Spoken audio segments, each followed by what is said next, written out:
Hey, what's going on, everyone? Welcome back. London is 100% a bucket list city to visit. I definitely want to get over there as soon as possible, meaning in 30 years when I'm retired. So I'll have enough time and money to do so. No, I could do it whenever I want, literally. And I do hope I can do it sooner than later. It's definitely on the bucket list. This should be an interesting video. London Vacation Travel Guide from Expedia. Let's do it. London is situated in the southeast of England in the Thames Valley. Home to over 8 million people, the capital of the UK has been an important financial, educational and cultural centre for hundreds of years. It's certainly one of the most iconic cities in terms of its vistas and its skyline and just unique buildings that are so recognizable that you see in movies. All the bridges across the Thames, Of the many gifts England has given to the world, none has been greater than her language and literature.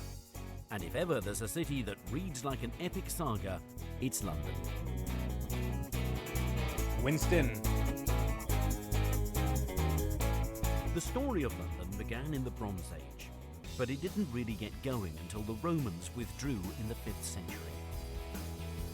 Growing into one of the great medieval trading cities, she truly came of age in the 11th century, when William the Conqueror built the Tower of London, which was to become one of England's grimmest prisons.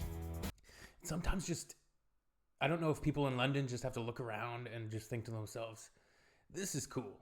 This is so cool. Like, since the 5th century until, he says, it just started getting going. But there's been people populating this area and this city for literally thousands, over thousands of years. Like, right? It's crazy. Amazing. London is very easy to navigate around and is compact enough to explore on foot. This world city is filled with iconic symbols, and one of the most easily recognizable is Tower Bridge. Tower Bridge, yeah. An impressive reminder of London's rapid expansion during the Industrial Revolution. Just upriver, at the Houses of Parliament, Big Ben's reassuring chimes peal across the city every hour on the hour. Buckingham Palace, perhaps the most famous palace in the world, is the official residence of Queen Elizabeth. It's a R.I.P. I guess this is an older video. popular London attraction, offering tours of staterooms and gardens. That was kind of I don't know, there was a lot of disgusting comments when Queen Elizabeth died. I get people having criticisms of the royal family and things like that, but there was a lot of just mean-spirited and just disrespectful comments, which somebody just passed away. Like, you don't have to disparage them, although a lot of people did as well. And which is fine to have criticisms of them, but at least do it in a respectful manner, or do it in a non... Just be a decent person, basically. Nearby, Kensington Palace is open to the public year-round. The palace and gardens will be remembered as the home of Princess Di and Prince Charles, and have recently undergone a multi-million-pound refurbishment. Wow. Another legacy of England's monarchy are the royal parks of London.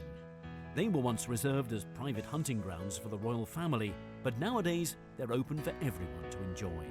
There, good criticism. They were once reserved as private hunting grounds for the royal family. I mean, that's changed, but there are things like that where reform happens, right? And criticisms do for, we have to challenge systems and all of that. It's great.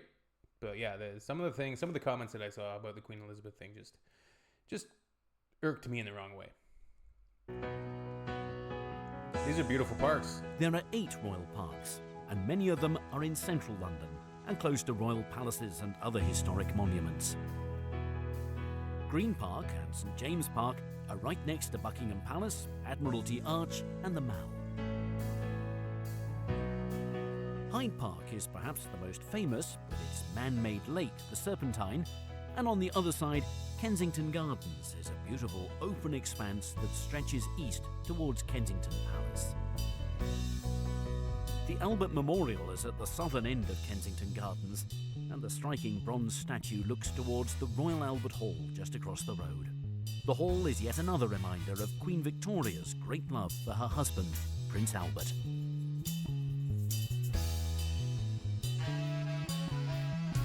And don't get me wrong, like, this is a video by Expedia. I'm sure a trip to London would be incredibly expensive, as to any other world-class city. So it's what it is. Many of London's greatest stories have begun in her houses of worship, and none is so impressive and important as Westminster Abbey. This is where kings and queens have been crowned, married, and even buried. London was rebuilt after the Great Fire in 1666, and St Paul's Cathedral is the most enduring monument to the city's transformation. It's a great testament to British strength and resilience. It's burnt and reborn.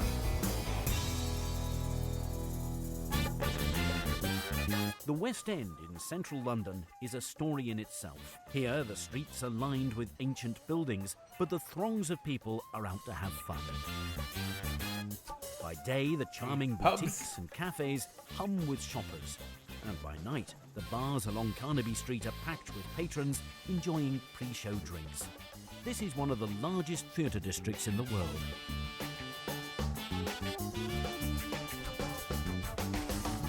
And at times it can feel like you're on a Monopoly board, with Coventry Street, Trafalgar Square and Piccadilly Circus all close by. Moving away from the historic centre, London's trendy suburbs offer a different kind of story. Oh, it's busy. The Portobello Road markets in Notting Hill attract thousands of visitors, especially to the antiques market that's held on That amount of people gave me, like, secondhand anxiety. in Notting Hill attract thousands This shot right here.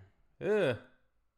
of visitors, especially to the antiques market that's held on Saturdays, while the edgier Camden Town features 6 popular markets that are open every day of the week and operate along her streets, the canal, and in her historic stables.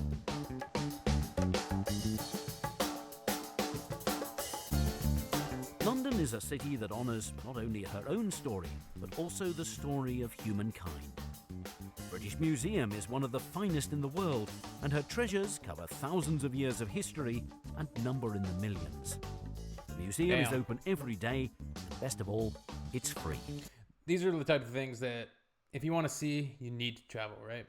World class, like this museum. It's at the very height of, like, quality of the management of it, just excellence, right? And the quality of pieces that you're going to find. That's why you need to go to beautiful cities like London at some point, right? But the people that get to live there, oh man. From the ancient to the modern, the London Eye offers a complete change of pace and perspective. The massive wheel is over 400 feet high and takes 30 minutes to complete one rotation. From here, you can see the London of old, as well as some of the city's newest additions, all Cool. in air-conditioned comfort.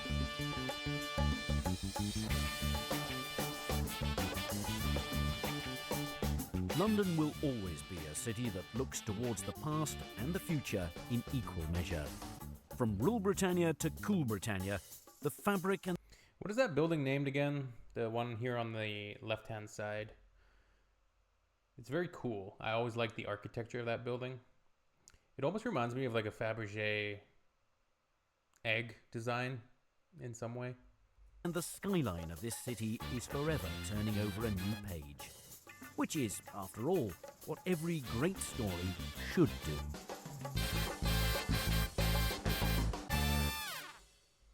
Iconic, classic, been around for a very long time, and I definitely do want to go sometime. I don't know if I don't think any of my family members have gone or traveled there. Dang. Life's short, man. Do it. Do it up. And for those of you that live there, you're lucky. Let me know your thoughts. What are some of the bad sides of London? What are they not telling us? Obviously, this is quite a fluff piece. Like, it's going to show you all the beautiful, and of course, all these things are there, all these beautiful areas and beautiful things. But every huge city has like a dark side as well. And every area has negatives to it, pluses and minuses, chaos and order. All right. See you all in the next one. Cheers.